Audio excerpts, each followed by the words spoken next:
আসসালামু আলাইকুম। শেখ হাসিনার একটা ফোন রেকর্ড বের হয়েছে। সেই ফোন রেকর্ড শুনে অনেকেই হয়তো হাসাহাসি করেছেন, অবজ্ঞা করেছেন, ট্রল করছেন। এটা তো সম্ভব না কোনোভাবে। আমিও আপনাদের মতো মনে করি যে এটা আদৌ সম্ভব না। কিন্তু যদি আপনি কিছু বিষয় চিন্তা করেন,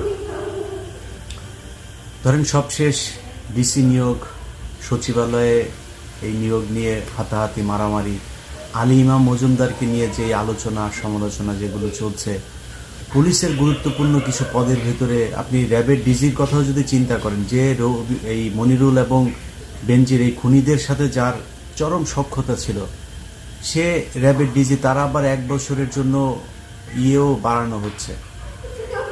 তো এইসব বিষয়গুলো যদি আপনি দেখেন, তার সাথে শেখ হাসিনা গত 15 বছরে যে লুটপাট সে আর তার পরিবারের লোকজন করেছে, সেই লুটপাটে তো বাংলাদেশের রিজার্ভ এখন বলা হচ্ছে $20 বিলিয়ন। এই 20 বিলিয়নের কত গুণ যে শেখ হাসিনার তার পরিবারের কাছে আছে সেটা আপনারা সহজেই অনুমান করতে পারেন। এক, যেই পারমাণবিক যে বিদ্যুৎ কেন্দ্র, সেইখান থেকেই তারা খেয়ে দিয়েছে $5 বিলিয়ন। এবার কত বিলিয়ন ডলারের মালিক তারা এই কয় বছরও হয়েছে সেটা একটু চিন্তা করে দেখেন। সো এই যে টাকা পয়সা, এই টাকা পয়সা দিয়ে তো সব সময় তারা চেষ্টা করেই যাবে। শেখ হাসিনা দেখেন, ওর তো শয়তানও মনে হয় মাঝে মধ্যে কিছুক্ষণের বিশ্রাম নেই যে আমি একটু শয়তানি বন্ধ করি, সারা জীবন করছি আবার সারা জীবন করব। ওর তো সেটা বন্ধ থাকে না। ওর মাথায় থাকে যে আর কয়দিন বাঁচবো, যেই কয়দিন বাঁচি শয়তানি যা আছে ভেতরে সব দিয়ে শেষ করে যাইতে হবে। সো এই যে শয়তানের সারাটা ক্ষণ যে শয়তানি চলতে থাকে, এটা কার্যকর করার জন্য সেই টাকাও তো তার হাতে আছে।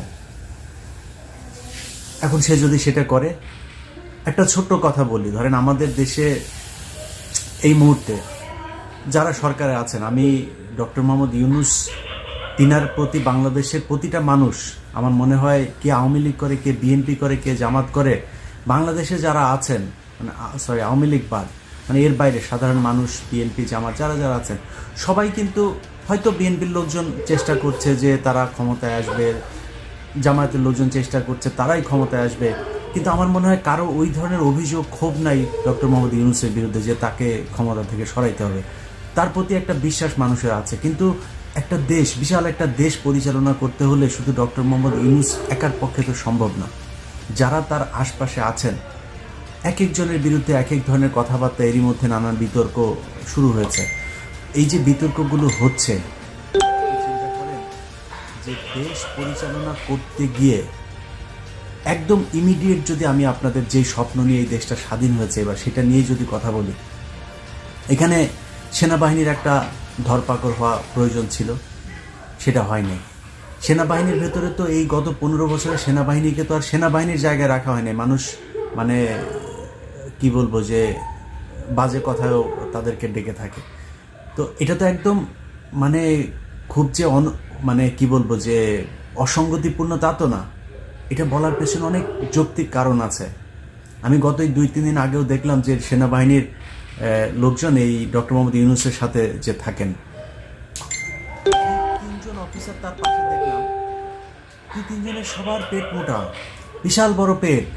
মানে এইটা সেনাবাহিনী কিভাবে সম্ভব? এই সেনাবাহিনী দিয়ে দেশ রক্ষা করা যাবে, সার্বভৌমত্ব রক্ষা করা যাবে, যুদ্ধ করা যাবে? প্রশ্নই আসে না। এর আগে এক সেনাপ্রধান ছিল শফি, সে বলেছে তাদেরকে ভাত খেতে দিচ্ছে 3 বেলা। এটা বিশাল আকারে একটা মানে সফলতা আওয়ামী লীগ সরকারের। শেখ হাসিনার প্রতি কৃতজ্ঞতা জানিয়ে তিনি টক শোতেও কথা বলেছেন। এই যে কাজগুলো করে গেছে, এটা করে সেনাবাহিনীকে ধ্বংস করে গিয়েছেন। সেনাবাহিনী আওয়ামী লীগ যেভাবে দলীয়করণ করে তার 14 গোষ্ঠী তারপর বাছাই যাচাই করে সেনাবাহিনীর পদে এনে বসিয়েছেন, তাকে তো পরের মানে 3 দিনের ভেতরে মূল কাজ হওয়ার কথা যে সেনাবাহিনীর এদেরকে সরাইতে হবে। পুলিশের ভেতরে এখনো পর্যন্ত অনেক পুলিশের, আপনি খুলনা রেঞ্জের ডিআইজি হচ্ছে রেজা, আরে সারা জীবন খুনের সাথে জড়িত, জাসদ ছাত্রলীগ করে এসছে, তাকে বসানো হচ্ছে সেই জায়গায়। এরকম আরও অনেকেই আছে যাদের নাম আমরা আস্তে আস্তে বলবো।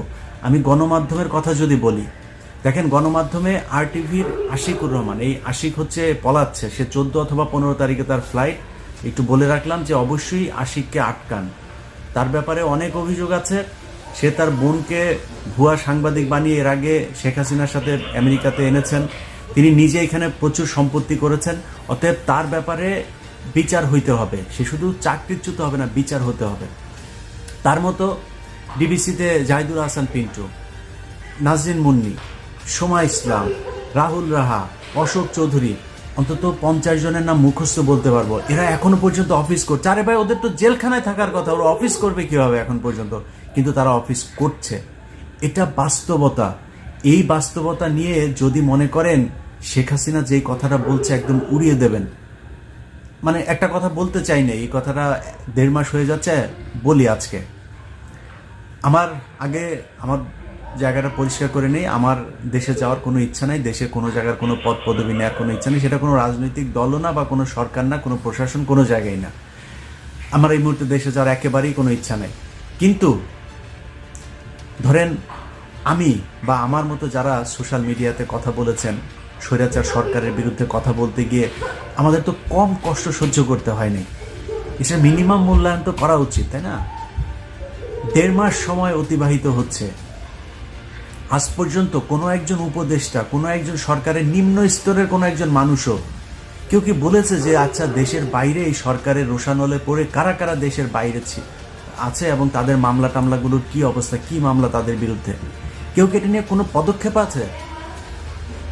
দেশ পেয়েছেন আর বসে বসা তারপরে খাবেন আরামে, এই জন্য তো দেশ স্বাধীন হয়। দেশ চালান, কোনো সমস্যা নেই, আমার এটা নিয়ে কোনো অভিযোগ নাই। কিন্তু কথা হলো যে এই মানুষগুলো নিয়ে তো আপনাদের একটু চিন্তা করা উচিত ছিল, তাই না? একটু কৃতজ্ঞতা বোধ থাকা উচিত। খোঁজ নিয়ে দেখেন না দেশের বাইরে যারা আমার শত্রু বন্ধু যে যেখানে থেকে কথা বলেছে, শুনেন যে তাদের পরিবারের উপরে কি স্টিমুলার চলেছে। আমার বাসায় যখন রাত 2টা-3টা বাজে বাংলাদেশ সময় যখন এখানে কল করতো, এই সময়টা আমেরিকান সময়ে, আমি যেই সময় রেকর্ড করছি আমেরিকা এখন দুপুর, বাংলাদেশে মধ্যরাত, এই সময়টার পর থেকে 4-5 ঘন্টা ভোর রাত পর্যন্ত যদি কোনো ফোন আসতো, মানে কলিজাটা একদম চিপ দিয়ে ধরতো। কেমন লাগতো সেটা আমি জানি। আর বাসার নিচে যখন পুলিশ গিয়ে উপরে কলিং বেল চাপতো, উপর থেকে নামতে আসতে বলতো আমার পরিবারের মানুষদেরকে, তখন তারা জানে কেমন লাগতো। এটা তো আপনি করেন নাই। আজকে যেসব সুশীলরা এখন, এই আলী ইমাম মজুমদারের মতো যেসব সুশীল এখন এখানে বসে আওয়ামী লীগের লোকজনদেরকে এখানে বসানোর মানে পায়তারা করে যাচ্ছেন, তো তাদের মতো কারোর পরিবারের তো সমস্যা হয়নি। যাদের সমস্যা হয়েছে তারা জানে। ডক্টর মোহাম্মদ ইউনূস নিজেও এই সরকারের দ্বারা নির্যাতিত, সে জানে যে এই সরকার কী জিনিস। কিন্তু এর বাইরে যারা অনেকেই আছেন সুযোগ সুবিধা নিয়ে এখন আমাদেরকে ভুলে যাচ্ছেন, এই দেশটা স্বাধীন হওয়া এত সহজ ছিল না। অনেক স্টুডেন্টদেরকে এখনও দেখছি তারা বউয়ের গহনা বিক্রি করে চিকিৎসা নিচ্ছে। কিসের জন্য? সরকার এত অভাবে আছে।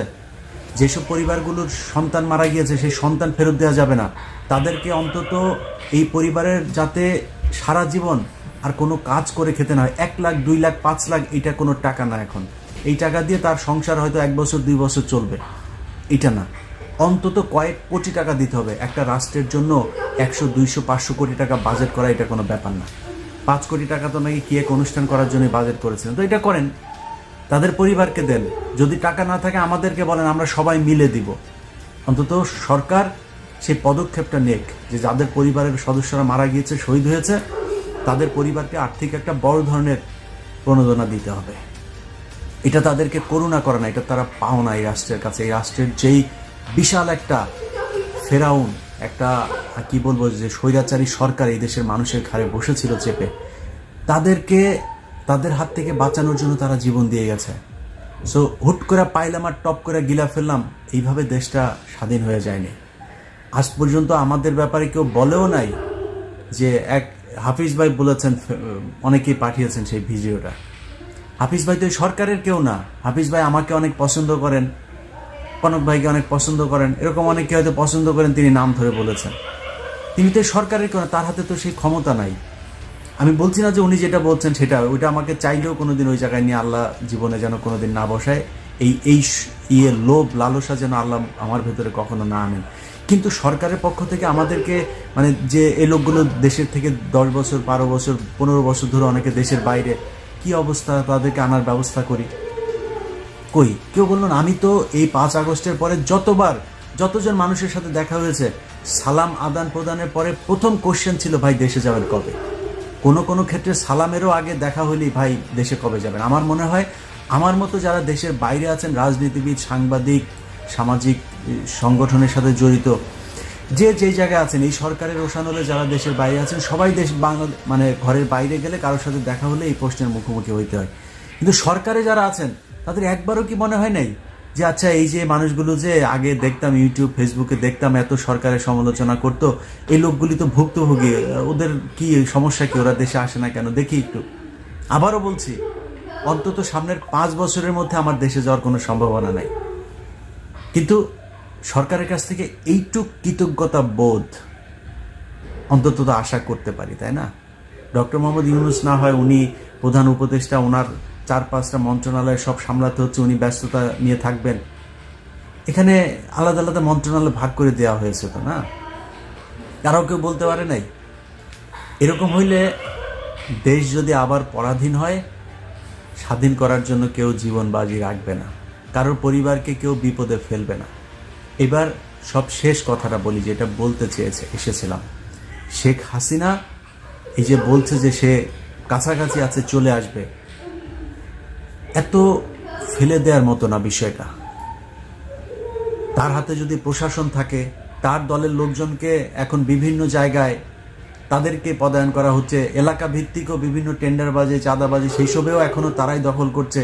বিএনপির লোকজন 2-1 জায়গায় 2-4 হাজার 5 হাজার টাকা চাঁদাবাজির ঘটনায় প্রথম আলো সবার আগে টপ লাইন করে হেডলাইন লিড নিউজ করছে। কই এতদিন তো প্রতিটা এলাকায়, যেই এলাকাতে এখন বলা হচ্ছে যে ওই জায়গায় বিএনপির এই লোক চাঁদাবাজি করেছে, ওই জায়গায় আওয়ামী লীগের লোক চাঁদাবাজি করে না, ওই জায়গায় ওইটা নিয়ে নিউজ ছিল নাকি আপনার? কয়টা নিউজ ছিল? সারা দেশটাই তো চাঁদাবাজিদের আখড়া ছিল। শেখ হাসিনা যে প্রথম আলো অফিসের পেছনে আপনার ওয়াসা ভবনটা আজকে 15 বছর ধরে এই তাসকিন আহমেদ আপনার করলো, কি তাসকিন খান না কি যেন, তো সে হচ্ছে শেখ কামালের বন্ধু ছিল, শেখ রেহানার সাথে খুব ভালো টাইস ছিল তার। এখন সে ওইখানে বসেছিল, টাকা পয়সা দিত, ভাগাভাগি হইতো, ওই তারে তো সরানোর জন্য কিছু করে নাই। এখন বিএনপির লোকজনের সব দোষ, কোথায় 2,000-5,000 টাকা? আরে ভাই, বিএনপি বিশাল একটা দল, তারপরেও শোনার সাথে সাথে তারেক রহমান সেখান থেকে বহিষ্কার করছে। এটা বিশাল আকারের ব্যাপার হয়ে গিয়েছে। হ্যাঁ, কোথাও যদি হয়ে থাকে আমি সেটাকে ঘৃণা করি, কিন্তু কত পার্সেন্ট? এখনো পর্যন্ত প্রায় সব জায়গাতে, আপনি সরকারি যত জায়গাগুলো আছে সব জায়গাতেই এই আওয়ামী লীগের লোকজন, তাদের, আপনি মিডিয়ার কথা যদি বলি, বা কয়েকজন তারা নাম ভাঙাচ্ছে লন্ডনের সাথে তাদের কোনো সম্পর্কই নাই, তারা আওয়ামী লীগের লোকজনকে বসায় রেখে আপনার টেলিভিশন চালাচ্ছে। নামটা আজকে ধরলাম না, নাম যেদিন ধরবো না সেদিন উলঙ্গ করে ফেলবো। সো বিএনপির নাম দিয়া, তারেক রহমানের নাম দিয়া, তারেক রহমানের লোক এই নাম দিয়া তারপরে আওয়ামী লীগের লোকের বসায় বসায় খাবেন, আপনাদেরকে বলবো এরা তারেক রহমানের কেউ না। আমি দায়িত্ব নিয়ে তারপরে বলছি যে তারেক রহমান তাদেরকে কোথাও পাঠায় নাই, কোনো গণমাধ্যম দখল করার জন্য একজনকেও পাঠায় নাই। যাবে, হাত পা ভেঙে দিবেন। আর যদি হাত পা ভাঙার সেই পরিস্থিতি করতে না পারেন, শুধু অপেক্ষা করছি, হ্যাঁ, 2-1 মাস অপেক্ষা করছি, দেখি যে আপনারা কতদিন এই জাহিদুল হাসান, পিন্টু আর সোমা এদেরকে নিয়ে সংসার করতে পারেন। এরপরে আমাদের লোকজন এই অফিসের সামনে গিয়ে দাঁড়াবে ইনশাল্লাহ। হ্যাঁ, এটা বলে রাখলাম। আর আওয়ামী লীগের লোকজন যারা এখনো অফিস করছেন না সুন্দর করে, সাহস হয় কেমন আপনাদের? সাহস হয় কিভাবে? আমাদেরকে বলেছেন আমরা নাকি কন্টেন্ট ক্রিয়েটর, আমরা ইউটিউবার, তাই না? মনে আছে এগুলি? সেগুলো ভুলে গিয়েছি আমরা। লোক ভাড়া করে তোর সাথে খেলবো, লোক ভাড়া করে তারপরে তোর অফিসের সামনে গিয়ে দাঁড়াবো। তুই কি মনে করেছিস ছাড়া দিব? ভালোই ঠিক যেইভাবে মানে আমরা এতদিন ছিলাম না, ওইভাবে পারলে বর্ডার দিয়ে পালায় যা। দেশে থাকবি, আশিকুর যেন পলাইতে না পারে। আশিকুর কিন্তু পলাবে 14 অথবা 15 তারিখে তার ফ্লাইট, সে যেন পলাইতে না পারে। RTVর তারে আটকাবেন, অন্য যেগুলি আছে সেগুলোর আটকাইতে হবে, এদের বিচার হতে হবে। তারা এই জুলাইয়ের 19 তারিখ থেকে 4 তারিখ পর্যন্ত তারা এই দেশে খুনের সাথে জড়িত। শেখ হাসিনার সাথে সব শেষ সাংবাদিকদের যে মিটিং আছে, সেই মিটিংয়ে শেখ হাসিনাকে যেইভাবে তৈলাক্ত করা হয়েছে, সেই মিটিংয়ের অনেকেও এখন পর্যন্ত অফিস করছে। কিভাবে সম্ভব? যেই কারণে এই যে 2 দিন আগে একটা নিউজ দেখেছেন না আপনারা, এক আওয়ামী লীগের এক নেতা তার তাকে মেরে ফেলেছে 4 মাসের শিশু সন্তান। আরে বেটা, 4 মাসের শিশু সন্তান এরকম অন্তত কয়েকশো মানুষের এই গত 15 বছরে মারা গিয়েছে। তখন কোথায় ছিলেন এত মায়া কান্না? 6 মাসের বাচ্চা, 1.5 মাসের বাচ্চা তার বাবা মায়ের সাথে এক ঘরের মধ্যে আটকে রেখে তাদেরকে জঙ্গি আস্তানা বলে সেই বাড়ি উড়িয়ে দেওয়া হয়েছে, মনে নেই উত্তরবঙ্গে? এগুলো তো এই বাংলাদেশে ঘটেছে। সেদিন কোথায় ছিলেন? অনুসন্ধানী সাংবাদিকতা করেন নাই তো। এখন কোথায় আওয়ামী লীগের এক লোক তার 4 মাসের বাচ্চা রেখে মারা গিয়েছে, সব টেলিভিশন পত্রিকা এই স্যাড মিউজিক লাগায় তারপরে নিউজ করছে। ও এই গত 4 তারিখের আগেও এই ছাত্র আন্দোলনে ছাত্র হত্যা করেছে। ওর 4 মাসের বাচ্চা আছে দেখে ওর বিচার করবে না পাবলিক দেখে নাই ও মানুষের উপরে গত 15 বছর কি পরিমাণে নির্যাতন করেছে? ওরে বাচ্চায় রাখবে কেন? কিসের জন্য? মানুষের এই ক্ষোভ তো, এটা তো মানে বহিঃপ্রকাশ হবেই। তাদেরকে আইনের আওতায় নিয়ে আনা হচ্ছে না। প্রতিটা জায়গায় আমার অনুরোধ, প্রতিটা থানায় বিএনপির লোকজন যারা আছেন, জামায়াতের লোকজন আছেন, এখনও অনেক থানাতে আমি নিজেই খবর জানি, অনেক থানাতে এখন পর্যন্ত হত্যা মামলা হয়নি। প্রতিটা থানায় হত্যা মামলা হইতে হবে। এলাকায় যত আওয়ামী লীগ আছে একদম থরলি সব, এই যে বলে না 1000 হওয়া যাবে না 5000, আরে ভাই ওই এলাকায় খালি 1000 5000 না, প্রয়োজন হইলে 5 লাখ যদি নাকি আওয়ামী লীগের নেতাকর্মী থেকে থাকে 5 লাখের বিরুদ্ধে মামলা হইতে হবে। সবগুলো এটার জন্য দায়ী, সবার পানিশমেন্ট হইতে হবে। যারা এখন বলে হ্যাঁ 5000-এর মানুষ আবার কোনোদিন আসামি, ইয়েস 5000 মানুষ আসামি, একটা আসনে তো একটা থানার ভেতরে তো 5000 আওয়ামী লীগের নেতাকর্মী আছে, সবার নামে বাই নেমে মামলা হইতে হবে। যারা যারা এখনো যেই থানায় জেলায় হয় নাই, আপনারা অবশ্যই এগুলো করবেন। কোনো থানায় যদি কোনো ওসি যদি এই মামলা না নেয় তাহলে আমাদেরকে জানায়। অতএব আমি মনে করি যে দেশে এই যে সাংবাদিকতার যে ইয়েটা চলছে, যে স্যাড মিউজিক লাগিয়ে তারপরে আওয়ামী লীগের নেতাকে মেরে ফেলেছে, এখন একটা সুশীল সেজে তারপরে মানবতা দেখানোর চেষ্টা করছে, এগুলো যেই সব টেলিভিশন চ্যানেল বিএনপির নাম দিয়ে কয়েকজন সাংবাদিক দখল করে আওয়ামী লীগের লোকজন নিয়ে ঘর সংসার করছে, তাদেরই ফসল। তারা এখনো পর্যন্ত খুব সুকৌশলে আওয়ামী লীগের পক্ষে কাজ করে যাচ্ছে। অতএব এই ঝুঁকিগুলো যতক্ষণ থাকবে না, শেখ হাসিনা ঢুকে যেতেও পারে, এই ঝুঁকিটা আপনাকে মাথায় রাখতে হবে। তবে আমি নিজে বিশ্বাস করি না, এবং ঝুঁকির কথাটা মাথায় রেখেই বললাম, আমি নিজে বিশ্বাস করি না যে শেখ হাসিনা আসতে পারবে। আমার বিশ্বাস যে শেখ হাসিনার কথা মানে ফোন এখন এই কেন্দ্রীয় যে নেতা তারা কেউ ধরছে না, তাদের এখন পাওয়াই যাচ্ছে না, টেলিফোনই পাওয়া যাচ্ছে না। তারা টেলিফোন রেখে এক একজন এক এক বর্ডার দিয়ে কীভাবে পার হবে সেই চিন্তা ভাবনা করছে। যেই কারণে শেখ হাসিনাকে এখন সোনাইমুড়ির আপনার এই ছাত্রলীগের সাবেক সাধারণ সম্পাদককে ফোন দিতে হচ্ছে, ওই অমুক গুয়ারচরের ইয়েকে ফোন দিতে হচ্ছে, ওই বরগুনার আরেক নেতাকে ফোন দিতে হচ্ছে, এইভাবে ফোন দিতে হচ্ছে। অর্থাৎ তার কথা কেউ শুনছে না। কিন্তু শেখ হাসিনার কথা শুনে যারা নিজেদেরকে গর্ববতী মনে করছেন, তাদেরকে শুধু একটা কথা বলি, এখনো পর্যন্ত এই গত 2 দিন আগেও দেখেছে না, ওই যে বিকাশ করিম, ফারাজ করিমের বাপ, ওই বিকাশ করিম বর্ডারে ধরা পড়েছে। সো আপনাদের এই এমপি মন্ত্রী লেভেলের নেতা যেই দিক দিয়ে পারছে বর্ডার পার করার চেষ্টা করছে। আর আপনাদের ছাগলের 3 নাম্বার বাচ্চা মার্কা আওয়ামী লীগের যেসব 2-4 জন আছেন, আপনাদেরকে শেখ হাসিনা ফোন দিয়ে বলছে যে হ্যাঁ আমি তো বর্ডারের কাছে আছি। বর্ডারের কাছে মানে কি রে? ও কই আছে? রেখে দিয়েছে দিল্লিতে, বর্ডারের কাছে আছে মানে এইসব বলে আপনি তো বিশাল পুলকিত। ওরে বাবা, শেখ হাসিনা ফোন করছে আপনাকে, আপনি গর্ভবতী হয়ে যাচ্ছেন, হাত পা হাড্ডি গুড্ডি একটাও ঠিক থাকবে না। দেখছেন না, আস্তে আস্তে সবই কিন্তু ধরা পড়বে। যদি নাকি এইখানে ডক্টর মোহাম্মদ ইউনূসের এই প্রশাসনে আলী ইমাম মজুমদারদের মতো 2-4 জন যদি ব্রোকার যদি থাকেও না, এগুলোকে আস্তে আস্তে ডক্টর মোহাম্মদ ইউনূস রাখবে না। কারণ ডক্টর মোহাম্মদ ইউনূসের আপনার আমার মতো তারও কিন্তু আমি মানে সরকারের যেই কি বলবো অন্য সাইডগুলো বাদ দিলাম, তার নিজের ব্যক্তিগত শত্রু কিন্তু আওয়ামী লীগ। সো কোনো কারণে ডক্টর মোহাম্মদ ইউনূসের এইটা চিন্তা করার কোনো কারণ নেই, বা তিনি এই চিন্তা কখনো করবে না যে বিএনপি বা জামাত বাদ দিয়ে তারপরে আমি আওয়ামী লীগকে নিয়ে আসি। ডক্টর মোহাম্মদ ইউনূসের জামাতের সাথে সমস্যা নাই, বিএনপির সাথে তার কোনো সমস্যা নাই। তো সে কেন আওয়ামী লীগকে নিয়ে আসবে? সেই সুযোগটা আপনি কেন পাবেন? সেই সুযোগ যদি পাইতেন তাহলে 5 তারিখে শেখ হাসিনা পলাইলো কেন? Just common sense. আপনাকে উস্কায়ে এখন শেখ হাসিনা একটু স্বপ্নদোষ করানোর চেষ্টা করছে। So be careful. আপনি যেই সোনাই মুড়ির হন আর যেই মুড়িরই হন, যে নেতারা আছেন না, নিজেদের বিপদ নিজেরা ডেকে আনেন না। আওয়ামী লীগ শেখ হাসিনা বাংলাদেশে ক্ষমতায় আসবে, ওদের মতো অনির্দিষ্টকাল বললাম না, বাট সুনির্দিষ্টকালের জন্য এটা সম্ভব না। এই শেখ হাসিনা বাংলাদেশে এসে ক্ষমতা গ্রহণ করবে, এটা সুনির্দিষ্টভাবে বলা যাবে না যে কতদিন পরে শেখ হাসিনা দল আবার এই দেশে ক্ষমতায় আসতে পারে। যদি এই দেশের মানুষের প্রত্যাশা পূরণ করতে না পারে বিএনপি, জামায়াত, ডক্টর মোহাম্মদ ইউনূসের যেই প্রশাসন, না করতে পারলে হয়তো আসতে পারে, সেটাও সুনির্দিষ্ট কাল বলা যাবে না যে এই দিনের মধ্যে, এত দিনের মধ্যে আসার সম্ভাবনা আছে। আরে ভাই, এখন পর্যন্ত তো সংগঠনই চালাইতে পারে না, অফিস টফিস সব তারা যাইতেও পারে না, কেউ ধরে নাই তো আপনাদের। বিএনপি যে আটকাইছে, আপনারা যেভাবে পেটাইতেন মানুষ পাইলেই বিএনপি জামাতে, পেটাচ্ছে না তো, আসেন না, যান কার্যক্রম শুরু করেন, করছেন না।